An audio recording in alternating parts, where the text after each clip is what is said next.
what 90% of the people that I work with struggle with when it comes to the voice. How to change your pitch within seconds. What is up talking? Do you do it? And what does it make people think about you if you do? And then I'm also going to throw in the ABCs of awesomeness into this video. So don't forget to subscribe, like, do all that sort of stuff so you can get access to these videos when they first come out. And let's dive in.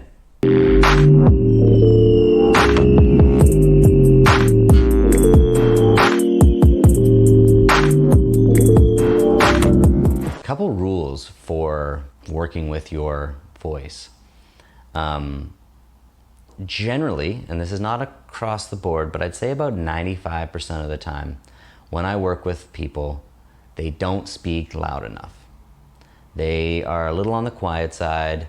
They don't want to, rock the boat. They don't want to shake things up too much. So they just stay quiet. They just keep their voices kind of subdued and quiet. Kind of blend in. Now you also don't want to be the extreme other side of that where you're too loud and people are like, whoa, okay, easy. You want to, I say, be about 10% louder than everyone else.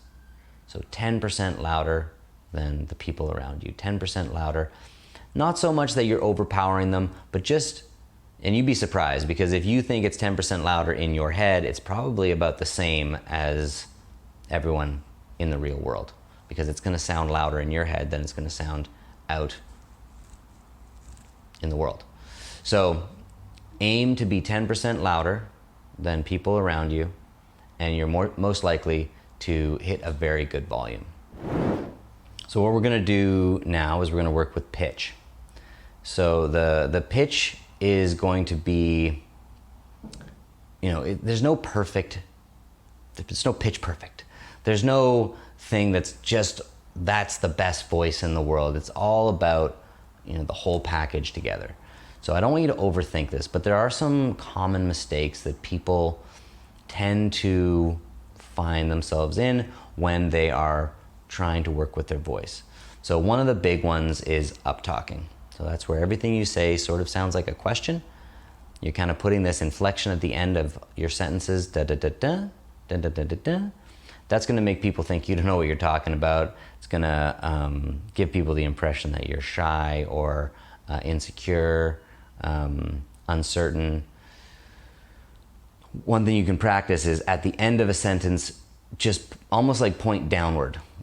And you don't have to do this necessarily in like actual social situations, but during this exercise practice zone, where what I'd like you to start doing is filming yourself doing these exercises, you can practice by pointing at the end of your sentence.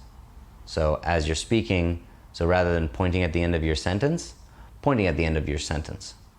So that physical motion will get you in the habit of dropping that last part. It sounds very decisive. It sounds very decisive? It sounds very decisive when you end on a low note. Think about like newscasters. Can you imagine if newscasters put an inflection up? You would never trust the news. Not that you can, but, whoa, getting political. If every person who worked in the news always put a question mark at the end of it, it wouldn't work. Anytime you see a presidential or just any politician or someone in the news speaking, it's always with this decisive command at the end. Dun, dun, dun, dun. So practice that. Another mistake that people make is being completely monotone. Like just this no inflection, no melody in their voice.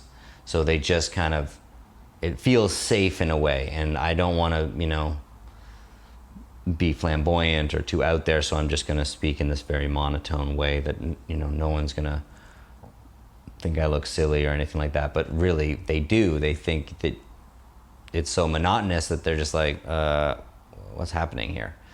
So put like a little bit of a bounce in what you say. Sometimes get your voice a little higher and then drop it down at the end. So you kind of like take people on a bit of a ride. Now don't overdo it, you know. Something that I kind of think about is A, B, C. The awesomeness bell curve. So the awesomeness bell curve means not doing something, not cool. Always doing something, not cool. Sometimes doing something, awesome. So the awesomeness bell curve, A, B, C. It's not about you flipping from this to that. It's you going into the center. That's more natural. So that's what we're aiming for. Really congruent kind of next thing for you to think about in reference to this awesomeness bell curve is slowing down. By working with the voice and increasing your volume just a little bit, you can transform the way that people see you as you move through the world.